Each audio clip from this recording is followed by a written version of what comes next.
Hey, welcome into the NIL Lounge. I'm your host, Andrew Miner with the NIL Report. And today we have a very special guest, former Baylor running back, Terrance Ganaway, joins us. Terrance, how are you doing? I'm doing well, Andrew. Glad to talk to you again. I know we caught up in person several weeks ago, but it's always a pleasure to get on one of these and have a thought session and be able to help current athletes at Baylor, a school that you and I are very fond of. Just to give back in this small way, I'm very appreciative of your time, and I look forward to the discussion. Yeah, appreciate your time as well, and hopefully, definitely it helps Baylor athletes, and hopefully, any athlete, whether you're high school or college or otherwise, can take something away from our conversation here.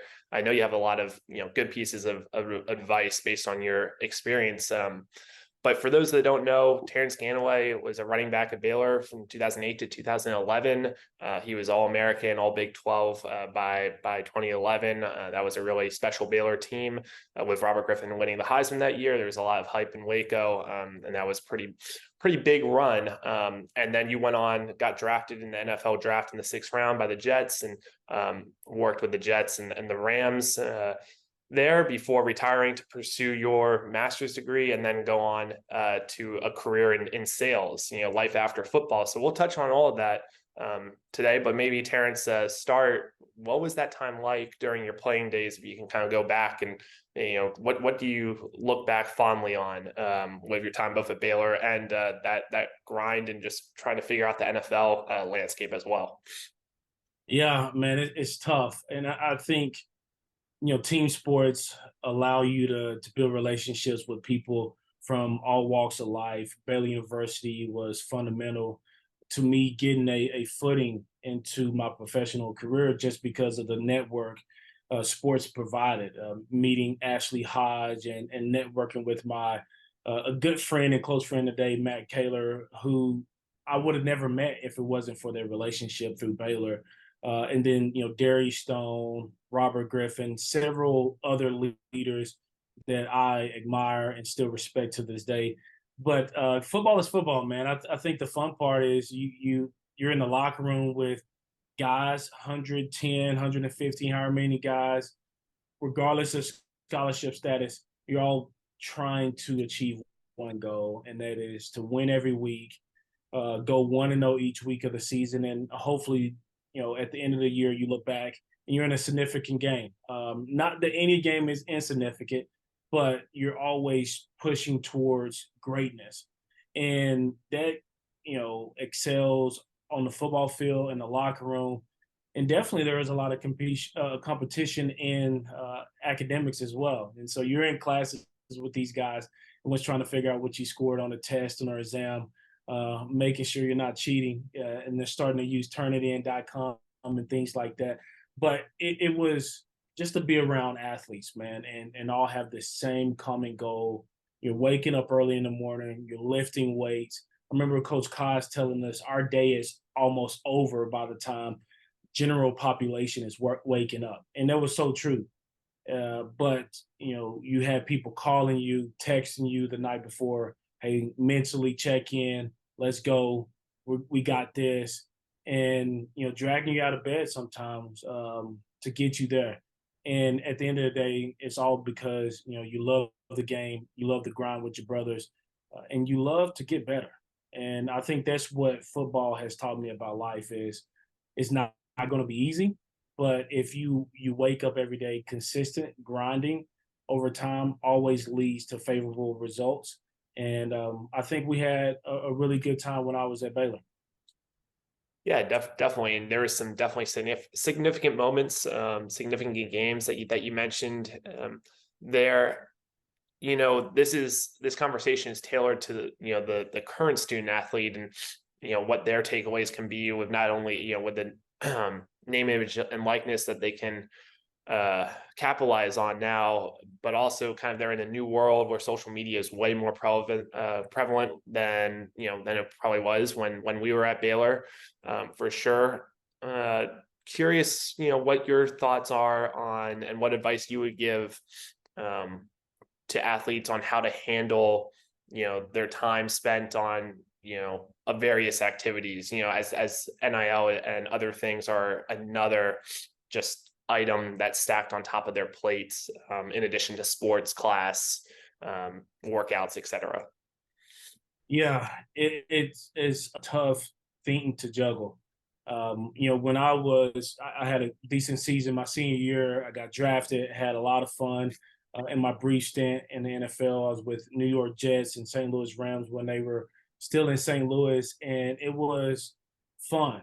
But it shifted the mindset from, hey, you're waking up, you're spending all your time at school, and then you practice early in the morning, late in the evening. But the good chunk of your day was school, and then in the NFL, it's all day is football, and truly understanding that it's a professional sport or setting you up to be a professional is what I do think athletes today are getting a master class in. One of the things that they have to be hyper vigilant about is time management. When you're a student athlete, you're too tired, you're too sore, and you want to still have fun. You want to be a student. You want to go to off campus gatherings. You want to hang out with different student groups. Some athletes, players, I always felt like it was very busy to pledge and be a part of a fraternity, but you have these things that you really want to do. And so I would, caution or employ every student athlete to prioritize their commitment to the sport, because NIL happens because you're good and you're on a college team. Don't sacrifice, you know, your spot, your roster spot being, losing that spot chasing a few dollars on the vine, and you have to perform at the end of the day. I will also say build a team around yourself. Really have a strong network of people that has the best interest of you, not just short term but long term. What type of deals are you going to be involved in? How do you want to get your name out there? When I was a senior at Baylor, I proposed to my wife, my fiance and now wife, Jenny, and I got rid of social media. So my senior year, I had all the success. Wow. People could have been saying I was horrible. People could have said all kinds of things, but I just didn't capitalize on it. But I wanted to be hyper vigilant with my time, and I wanted to surround myself with really good friends to help me through the low moments of the season, where like, man, I'm I'm not feeling it today. Last week was tough, and really get a group of guys and mentors that encourage you when things are not going easy. And then the last thing is align your values. Sex sells. I don't think there is anything that is surprising about that when you think about athletes, the best bodies in the world, competitive. They want to make the most money. They want to do the best things, and they flaunt. They've worked very hard for certain physiques, and I would say align your values. If you truly think um, long term it's beneficial for you to delve into something that may be questionable today, or the way the world looks at it, then I would say go back to your board of directors and you have a really good conversation.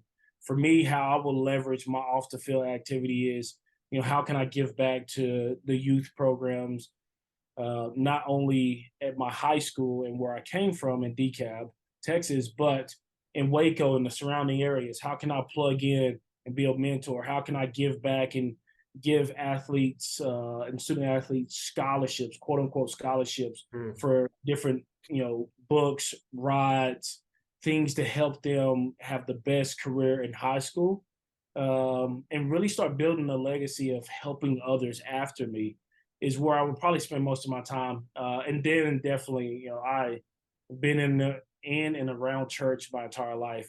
How can I give back to the church community, and get plugged in there? I think a lot of athletes, once everything is done, have an identity crisis, imposter syndrome. A lot of people talking about today. How do I fit in? It would really be surrounded about your identity is solely in Christ. At least for me, that was a part of my values and some of the things that I would, definitely hit on. But allowing myself to align my time management, my board of directors, and values to set together.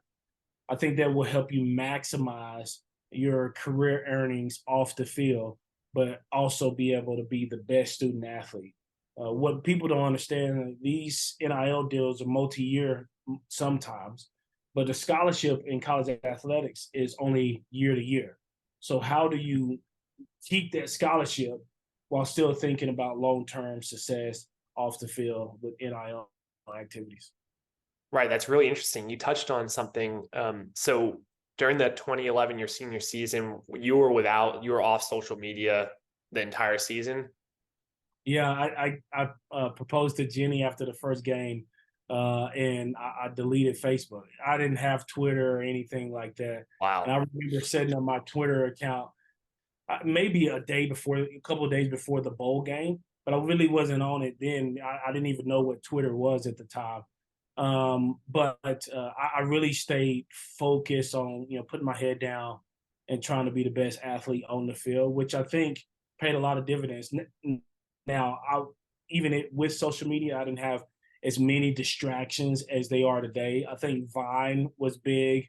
I never Yeah. had a Vine account. Instagram, TikTok, Snapchat, all these different social media platforms to blow your brand up. Um, Maybe I was just a laggard, or call me old school, being from a really small town in Northeast Texas.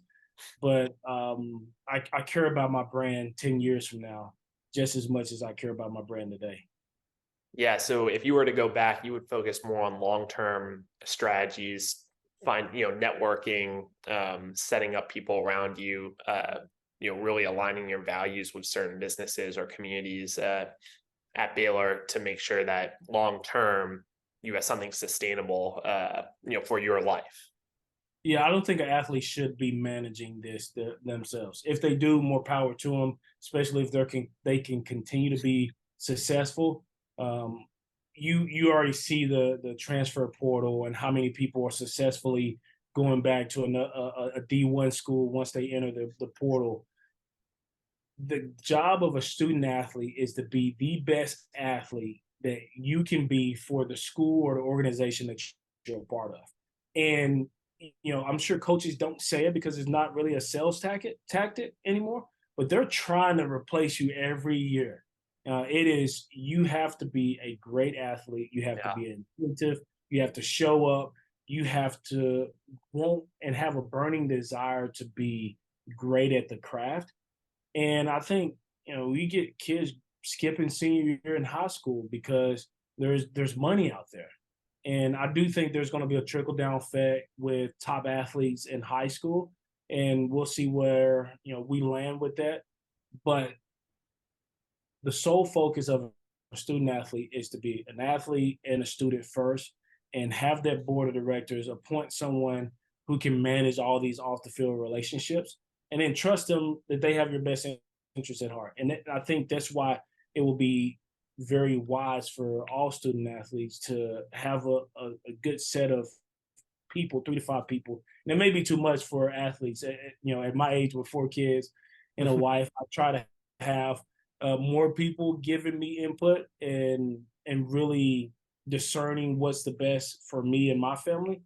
And you would need someone like that. I can't imagine some of these athletes not having that and then having a poor system around them. I think it just perpetuates dumb decisions over and over again. And football is going to end. What kind of business savvy things can you take into the next world? Yeah, and when you say board of directors, just a few people around you that are Yeah. specialists or really know, maybe social media or like finances or something like that, an agent, for example. Yeah, and it's really hands off. Once these deals are done, it's not like they're talking to each other every day. Hey, Terrance is working out. Do you want all this? It's Sure. hey, we got 10 engagements throughout the fall. These are when we're going to schedule them. Make sure you show up and do this. It's not a heavy lift, but an athlete shouldn't spend his time negotiating all that either. Get an attorney to look over it, financial advisors, and there are is a plethora of people that is willing to donate their time and energy if you ask for help. I think, man, it is a crazy world that is NIL today, and everyone trying to come for student athletes' time. And I Yeah. think the more you block out that noise, the better you're going to be in the classroom and on the field. Yeah, it obviously worked for you with no social media blocking everything out. You set 11, I think, Baylor single season records in 2011, including rushing yards and rushing touchdowns. So you had a really successful year. And this question might not pertain to you, but speaking with your teammates or anybody else, how did they block out the noise, or how would you recommend athletes today on blocking out the noise, especially for Baylor? Because it's not like you guys were competing for a national championship late in the year, but after that win against Oklahoma, where Robert Griffin had his Heisman moment, I think the media attention really ramped up closer to the end of the year. Just curious how you dealt with that outside noise. Any takeaways from that? Because there was a lot of obviously excitement. Yeah, I remember vividly. Heath Nielsen was the SID when I was at Baylor, and I mentioned to a reporter, I was like, talking about the TCU game. What do you think is going to happen? How do you feel? They gave you a whopping in Fort Worth last year. You're coming back. You're starting running back. And I said, listen, the hay is already in the barn, and we just got to go handle business. If we execute, we have a good game plan, I think we can win. And he's like, don't give them any locker room material.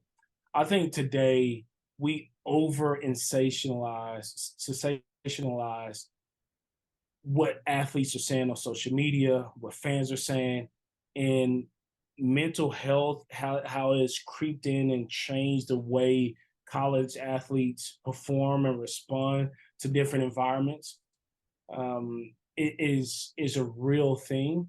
And I know it feels like these guys, hey, you're just playing a sport, but what other sport do you or other career do you have someone on your very best day, 16 days out of the year, 14, 12 days out of the year, looking for you to perform better than anyone else? I go into work, you and I go into work, we take care of our business, we leave.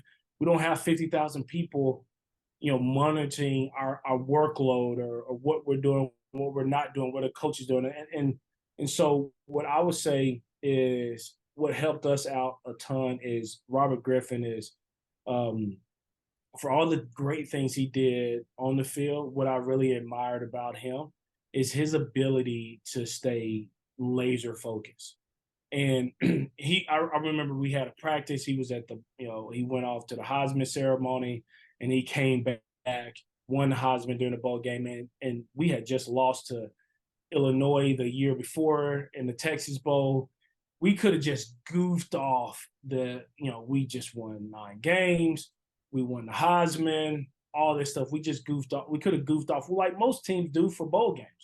But we had an intentionality to show up and have fun, but also work really hard to win that game. And throughout the season, even after the Oklahoma game, we went on the road, and then we had Texas that end up at home.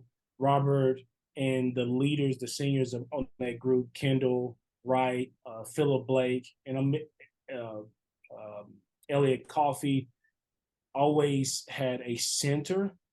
And I think when you look at the two teams, past teams for Dave Aranda, look at the senior leadership 2 years ago versus kind of having that nucleus, someone that gets up in your face and reel you back into, hey, guys, we're better than this. We can perform better than this. And I think we were lacking that last year. But it takes a ton of time, and then you need a good upperclassmen group that have experienced the reps, that have been pressure tested, and we'll see how Baylor responds this year. But long story short is you got to hear the noise and you got to forget the noise. You got to be a goldfish, like Ted Lasso says. Yeah. People always are going to have something to say about you, especially in today's world. 13 years ago when I played, 12, 13 years ago, I don't think people would have said some of the things on social media that they would say today. But it has given people the voice and um, just the confidence to say things that you probably wouldn't say to a person uh, in their to their face. So block the naysayers, um, cut out all the people that are not for you. We're at a time in our our life where negativity doesn't do anything for anyone. You and I raising kids, we still have to come back to them with love and positivity, which is going to allow them to grow and be wildly successful. So delving too much in the negative will only lead to the detriment of your play and your academic success. Yeah, definitely. It's well said. Terrance, on your NFL career, when you're with the Jets and then the Rams, I'm just curious. Had two questions there that I think might be relevant with what athletes are dealing with NIL currently. Did you have any dealings with brands or sponsorship deals during your time after Baylor in the NFL? And what did you learn? Is there any good stories that you have with dealing with brands or trying to get an endorsement deal once you got to the league? Yeah, so I think we could choose what gear we wanted to go with, Nike or Under Armour, and I think I had I don't know $10,000 deal where I could get all this stuff um, through Nike Elite and have an account like that. But no, I didn't have anything. Um, One of the things is that I've learned from just watching athletes, people getting deals, people sponsoring, different things, events. There's two examples. Cam Newton, he said something to a female reporter one time, and a ton of his brands left him. Knowing your audience is where I go with there, and another example is Shaquille O'Neal, who's built an empire of brands off the court since he's, his playing days. Great human being from my vantage point. But he said Wheaties came to him several times about, being a part of their brand. And he's like, I don't eat Wheaties. I'm not going to do it. It's nothing against you guys, but I'm just not a Wheaties guy. And and I think that's where athletes have to be vigilant with where they choose to play because it's okay. I mean, you could go chase all these brands, you can go do all these things, but really, who are your target audience? Who do you want to get in front of? And how do you want to be portrayed doing certain things? And my lesson, my advice to several people is truly get to know who you're partnering with, regardless of where they are. Meet with their leaders, have someone set up a Zoom, connect with them. If it's hey, what's in it for both of us? How can we help? How can we grow the brand? And make a business decision, a mutual one. I mean, I think athletes feel most of the time feel like they may have to say yes, and you can say no, and still walk away and do some really remarkable things in the NIL. But as far as brands and licensing for me, unfortunately, I didn't get to partake in it. Maybe my kids will be athletes, and we can run this podcast back in a couple of years. But you Sure. know, I think it still goes back to the same thing: is managing your time, knowing what you're show you have to do on the field to be able to exploit or explore some of these opportunities, um, and have a great network of people. I cannot stress enough. If I could go back to college, I would do the same thing off of social media. I would have a few good guys, men or women, whatever it is, that truly understand what I'm looking for in opportunities and then how I want to set those opportunities up to service and serve others in the community. Yeah, yeah, definitely. The other question I had about your time in the NFL, what was your biggest lesson that you learned about money once you got, out of school and into the league and then even after? I think the biggest lesson I learned about money is that bills always come due. It is one of those things that you kind of think that you're always in college. I know athletes worry about money, but the stipend is going to hit whatever day of the month, and it's going to keep hitting. It's going to keep hitting as long as you're in school.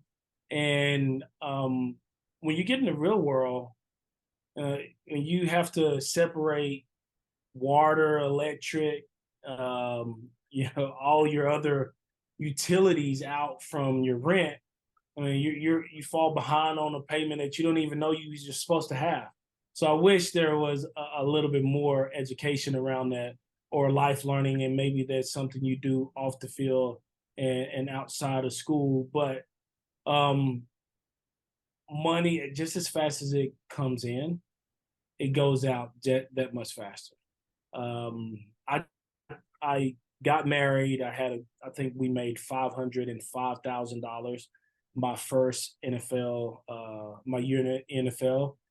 And so I claimed my wife as a dependent, because she was my dependent, and I didn't have any other deductibles. And I remember in March, I'm living off the money I made during the year, during the fall. I remember in March having to pay this $15,000 tax bill, and I'm like, man, why did I do that? And so now I don't claim anyone on anything until it's time to make pay the taxes. But uh, educating yourself on the cycle of money, and then really planning out a budget on what you need and what you want. And if you have discretionary income, absolutely, go get something that you like. Don't I wouldn't say splurge, but get something that helps you stay motivated, committed to the craft, Mm. and grind. And understand that you still have to take care of home. But man, it's so easy to get into financial ruin. Credit cards are thrown at athletes. Management companies are thrown at athletes. They want to do something with your money, and the best thing you could do as an athlete, professional, NIL, college, collegiate, is to take true ownership of the learning of how you manage money and resources. It could be a tool that helps you grow your brand a lot faster than others, or it can be a hindrance, and they'll manage you. And then you're so worried about, man, I got to land this deal because I have this to pay for, and you stop, thinking about the things that are truly important. So Yeah. finding a budget that works for you. Listen, you make a lot of money, go splurge on something, have fun, but definitely, remember that you got to stay committed to the craft. If the college if college athletics is trying to replace you every year, especially now, you got to understand what the NFL and professional sports is trying to do as well. Yeah, and that leads me to my final question. Now that you're in the business world, life after football, you're in medical device sales. What is how would you, I guess, communicate to current athletes why sales and selling is such an important skill to learn, not only for like landing deals, but also, communicating with coaches, professors, and then, you're the rest of your life, you're using that skill, I feel. Yeah, I think sales is a grind itself. And you think about some of these large med device companies. I worked at Stryker, and it was you go to sales meeting, and everyone's a former athlete, former competitive, this, that, and those skills are transferable. And I think sales skills are very valuable off the field, because you learn how to communicate effectively, negotiate these deals, and it's all about building relationships and being able to talk to people. And I think as athletes, you're always in a room where you may feel a little uneasy just because you don't know people, but you have a natural tendency to just connect with people, look people in their eyes when they're talking to you, shake their hand firmly, remember names when you're leaving. Hey, Andrew, great meeting you. We'll talk to you later. We'll see you next time. And I think athletes should leverage those skills and hone in those skills. Um, but where it really helped me off the field is sales is you eat what you kill sometimes. And when it's like that, you have a burning desire to wake up every morning and go chase greatness so you can go make as much money as you want to make.